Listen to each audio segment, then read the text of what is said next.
fellow Lion, junior soccer player, SGA chaplain, Jonah Guernsey.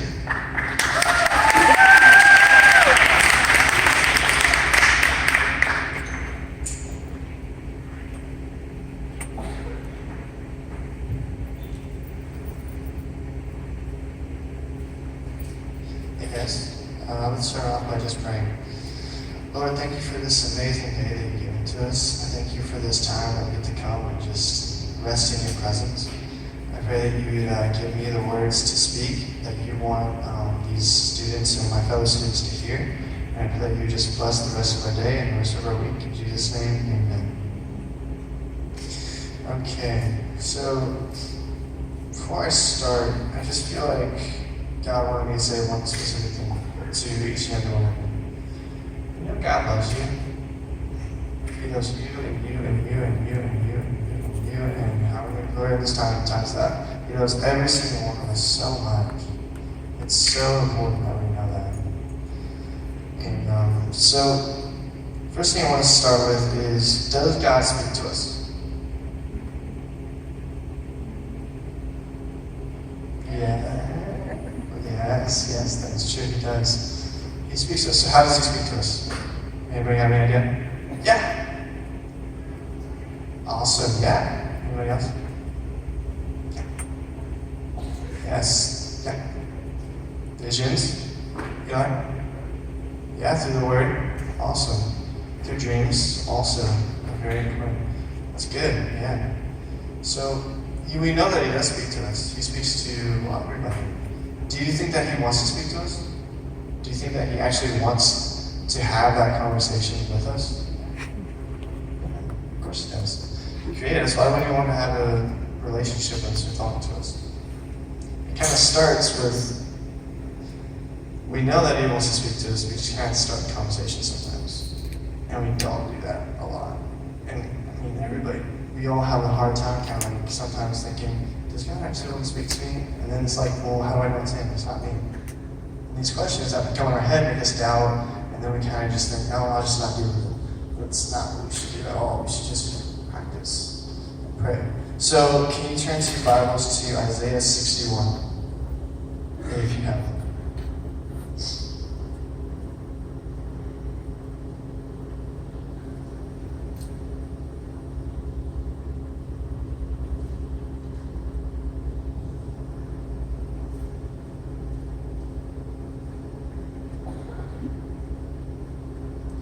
So actually, before I read this, hello, how are you guys doing?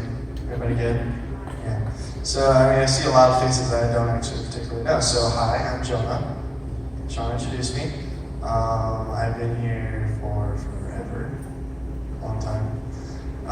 It's actually kind of funny, I use this in my SGA speech for chaplain. I call this my first home because my parents, right after I was born, brought me here before they took me to my house. So it's technically the first home that I came to. So I was kind of thought, yeah, that's kind of funny. So I've been here for a long time, maybe since K4, or even before that. With that guy right there, Trim. He's been there with me too, and Jackson out there.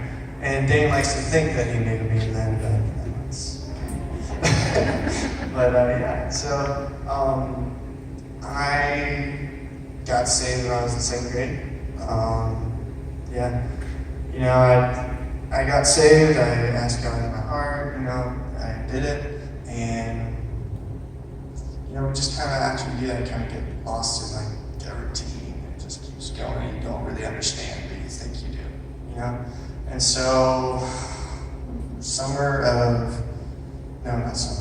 8th grade year, that was a very rough time for me, and very impactful, too. That was whenever I started going to Freedom, and I met Mr. Harness and his the youth pastors there, and I had a really hard time because, I mean, I was basically just like depressed all the time for no reason. I hated people. I didn't actually hate people. I just hated myself, I guess. I don't know. But and because I saw Mr. Harness and I saw all of his joy, because you guys know, come on, it's like the most joyful person I've ever seen. Like seriously. And as soon as I saw it, I was like, what the heck is this guy doing? He's like always jumping around, like hi, how are you? Hi, how are you? Let's go do this. And I was like, okay. And then I was like, but that's so interesting. Like, where is he getting that? Like, how do you be that happy all the time? And it's very clear later that it was the joy of the Lord that gave him all that joy. So that's like the biggest reason I got saved, is because of the joy that I saw in the people at Freedom that I started going to. So that's just a little thing about me. But let's go into Isaiah 61. So the Spirit of the Lord, of the Sovereign Lord, is on me, because the Lord has anointed me to preach good news to the poor. He has sent me to bind up the brokenhearted, to proclaim freedom for the captives, and release from darkness for the prisoners, to proclaim the year of the Lord's favor and the day of vengeance of our God, to comfort all who mourn, provide for those who grieve in Zion, to bestow on them a crown of beauty instead of ashes, the oil of gladness instead of mourning, and a garment of praise instead of the spirit of despair. They will be called oaks of righteousness, a planting of the Lord for the display of his splendor. They will rebuild ancient ruins and restore the places long devastated. They will renew the ruined cities that have been devastated for generations. And we're going to skip down there. Yeah. It just keeps talking about priests and that. So instead of their shame, my people will receive a double portion. Instead of disgrace, they will rejoice in their inheritance. So when I was at youth camp, who went to youth camp at With Freedom? I mean, I know there's a few of us. Yeah. So you guys remember the story that Vanessa told us about the guy with the dreams? That was a very intense story. So I went back and I listened to his podcast like 3 times the last 3 days, and it was so good. And it's called The Power of Instead. So in Isaiah 61, God says, instead he bestows upon them a crown of beauty instead of ashes, an oil of gladness instead of mourning, instead of disgrace, we rejoice in our inheritance, and instead of shame, a double portion. So it was like, instead of this, he wanted us to have something else. So instead of all this pain, he wanted us to have joy, or instead of anger, he wanted us to have forgiveness. So that's what the cross meant. That was part of what the cross meant whenever he died. He wanted us instead to have these things that we weren't supposed to have. He wanted us to have something else. So I'm going to tell you guys that story. This story is, his name was Graham Cook. And so he was an English pastor. And his dad, when he was a kid, just hated him. For no reason, just hated him. He had like siblings, and his dad decided to hate him only.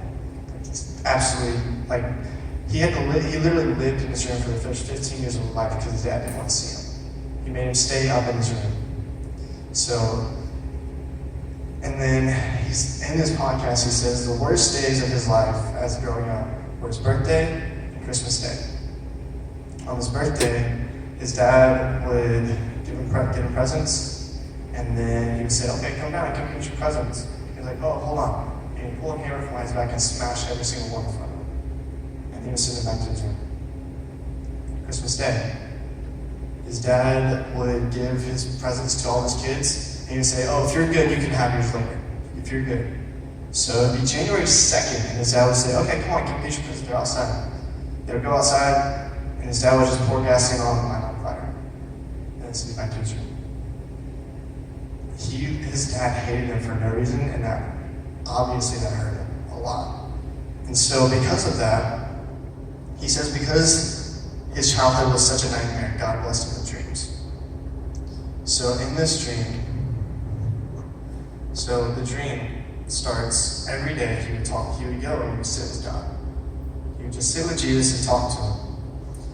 And they would just sit on the porch, they would eat their food, and they would just talk back and forth. And he knew when Jesus was coming because there'd be light music, and there'd be kids laughing, people playing, and Jesus would come over the hill, and they'd be laughing, and he would just say, hold on a second, hold on. And they would just play, and they would just see Jesus would talk to them.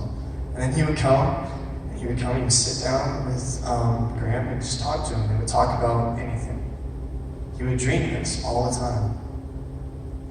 And then one day, Graham was waiting, and he was sitting, and he was just, in his rocking chair on the porch, just waiting for Jesus, and he wasn't coming. And he was like, well, what's happening? He wasn't hearing the bells and the soft joy, and all he heard was just heard banging. And he was scared. He was like, what's happening?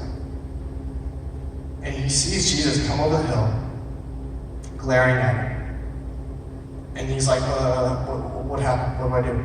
He's like, what did happen? And Jesus came to him and he said, give me back my stuff! And you're like, what stuff? I don't know what. Give me back my stuff right now! And he was like, what did I take? Just tell me what I took. He's like, give it back to me. I paid the price. I want it back right now. It's mine, not yours. He's like, just tell me what I took. I'll give you whatever I have. All I have is yours. I'll give it to you. Whatever I took, I'll give it back. I'm sorry. Jesus went, the pain, the anger, the frustration, the depression, give it back to me. It's not yours. It's mine. Don't you understand? I paid that price so that you wouldn't have it anymore. I don't want you to have it, so give it back to me. And Graham is just going, and he just starts weeping. He's like, oh my gosh. Oh my gosh, but I understand. And he just started crying, and Jesus started crying, and they were just talking. He's like, I love you so much. I paid that price so that you wouldn't have all of these things. Man, when we were youth camp, when we heard that story, Vanessa was telling that everybody was just like, whoa. It was so intense. You could have heard a pin drop in the room. And that story, I mean, it's just so crazy. The dreams that he would like have, and just with Jesus, how crazy is that? It's just awesome. And so, my question to you is, what are you holding on to that you need to let go? What are you holding on to? What stuff are you holding on to that you need to get back that doesn't belong to you? So, can everybody close their eyes, bow your heads? And I want you to ask God, what am I holding on to that doesn't belong to me anymore? What is that thing that I just can't get past?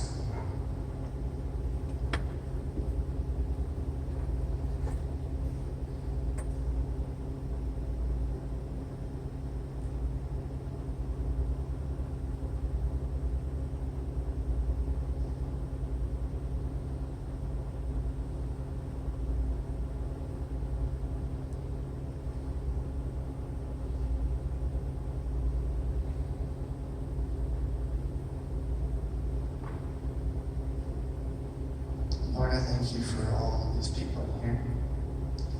I thank you that you took all of these burdens from us so that we didn't have to hold on to them anymore.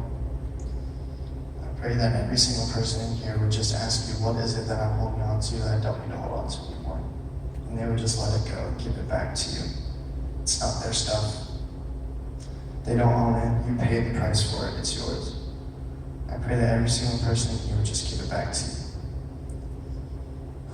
We love you so much. In Jesus' name, amen.